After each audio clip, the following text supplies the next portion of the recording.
A civil defense engineer at Oak Ridge National Laboratory proved in 1979 that an interior closet with $300 of sandbags blocks fallout radiation as effectively as a buried bunker. The bunker industry hopes you never learn the physics that makes this possible. His name was Cresson Kearney. His research was commissioned by FEMA. The book he published, Nuclear War Survival Skills, was declassified and released to the public because the government determined that survival information this critical should not be hidden. Today, I am walking you through the engineering that makes expert-level fallout protection available to anyone with a weekend and a hardware store. Fallout is not poison gas. It is not a mist that seeps through cracks. Fallout is radioactive dust, pulverized debris made lethal by the fireball, falling like toxic sand. The particles themselves are not the threat. The gamma radiation emitting from those particles is the threat. Invisible energy rays, similar in concept to X-rays, stream outward from contaminated surfaces. You do not need to seal out fallout like you would seal out smoke. You need to block the radiation it emits. And gamma radiation obeys straightforward physics. Every 3 to 4 inches of dense material, such as dirt, concrete, or sandbags, cuts the radiation intensity in half. 4 inches blocks 50%, 8 inches blocks 75%, 12 inches blocks 87%. This is called the halving thickness principle, and it is why mass matters more than depth. 16 inches of material works identically whether it is stacked around a ground floor closet or buried 20 feet underground.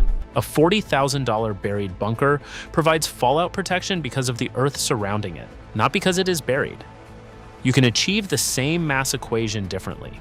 You are not sealing a room against gas. You are stacking a thick wall against radiation. Civil defense engineers measure shelter quality using protection factor, a specific calculable number that tells you exactly how much radiation is reduced. PF10 means you receive 1/10 the radiation, a 90% reduction. PF40 means you receive 1/40th the radiation, a 97.5% reduction. PF100 means a 99% reduction. This is the standard metric from federal civil defense manuals, and it is the language that lets you see through vague marketing terms like military-grade protection. Your home already provides baseline shielding. A frame house center room delivers PF2 to 3. A basement corner reaches PF10 to 15. A multi-story building center room on a middle floor hits PF10 to 20. You are not starting from 0.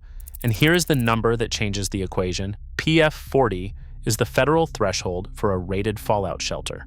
It keeps your radiation dose in the survivable range for the critical 2-week decay period. Commercial bunkers achieve protection factor, or PF 100 to 1000. But past protection factor 40, you are adding margin, not crossing into a different category of survival. The expensive bunker's fallout protection comes from surrounding Earth mass. The price buys blast resistance, nuclear, biological, and chemical filtration, and long-term habitability. Those features are irrelevant if you are outside the blast radius. Fallout spreads across 100 miles downwind, while blast effects stop at 5 to 10 miles. So those bunkers are solving a problem most geography does not have. Cresson Kearney's expedient shelter method is a published recipe, not improvisation. Select your most interior room, a ground floor bathroom or hallway closet with no exterior walls. Small is better. Less ceiling area means less material needed. Stack 100 to 150 sandbags around the walls. Standard sandbags filled with dirt or sand weigh roughly 50 pounds each. They are manageable by one person. Cost per bag is 50 cents to $1. The dirt is free. Your goal is 16 to 24 inches of thickness, which translates to 4 to 6 bags deep depending on how you layer them. This handles the walls. The ceiling is the engineering problem. Most ceilings cannot support sandbag weight without reinforcement. Kearney's solution is to build a waist-high support structure inside the room, using stacked boxes, furniture, or basic lumber framing. Lay doors, plywood, or strong boards across this frame to create a platform. Stack sandbags on top of that platform. You have now created a shelter within a room, a smaller protected space underneath a mass-shielded ceiling. Material cost is $120 for sandbags, $100 to $150 for ceiling support lumber if you are buying new, or $0 if you repurpose furniture and interior doors. Add basic supplies and you are at $300 total. This gets you to PF 40 to 100 plus, depending on thoroughness. Families with no construction experience built these to specification in a single day during Oak Ridge testing. The government published this method specifically because it wanted average Americans to have access to the same protection factor calculations used for official shelters. Sealed shelters kill occupants through carbon dioxide buildup within hours, not days. You exhale carbon dioxide with every breath. In an unventilated space, it accumulates fast. Heat buildup follows. Even moderate outside temperatures become dangerous when bodies and trapped air have nowhere to vent. Bunker companies sell this problem as requiring $1,000 NBC filtration systems with HEPA filters and powered blowers. But here is what they do not mention. You do not need filtered air. Fallout particles are heavy. They fall. That is why it is called fallout. Within 1 to 2 hours after deposition stops, particles have settled onto surfaces. The air itself is not contaminated. You need moving air, not purified air. The radiation threat is gamma rays emitting from particles on the ground and roof, not airborne dust you might inhale. Kearney's solution costs $5. It is called the Kearney Air Pump, and it is built from cardboard, cloth, tape, and a wooden frame. You pull a handle. A hinged flap pushes air. 50 to 100 cubic feet per minute, enough for several people. No power required. No filters to clog, no motor to fail. The plans are published in Nuclear War Survival Skills with exact dimensions. Oak Ridge tested this device with instrumentation measuring actual airflow. It works. It solves the real problem, not the marketed one. Fallout radiation follows a predictable decay curve called the 7-10 rule. For every 7-fold increase in time after detonation, radiation intensity drops by a factor of 10. 7 hours after the blast, radiation is at 10% of the 1-hour level. 49 hours, just over 2 days, drops it to 1%. 2 weeks in, you are below 0.1% of the initial intensity. The danger is still present, but it is no longer immediately life-threatening for limited exposure. This is why the timeline is 2 weeks, not guesswork, not prepper tradition. Physics. The first 48 hours demand nearly continuous shelter. Days 3 through 7 allow brief trips outside, minutes, not hours. Week 2 tolerates longer exposure.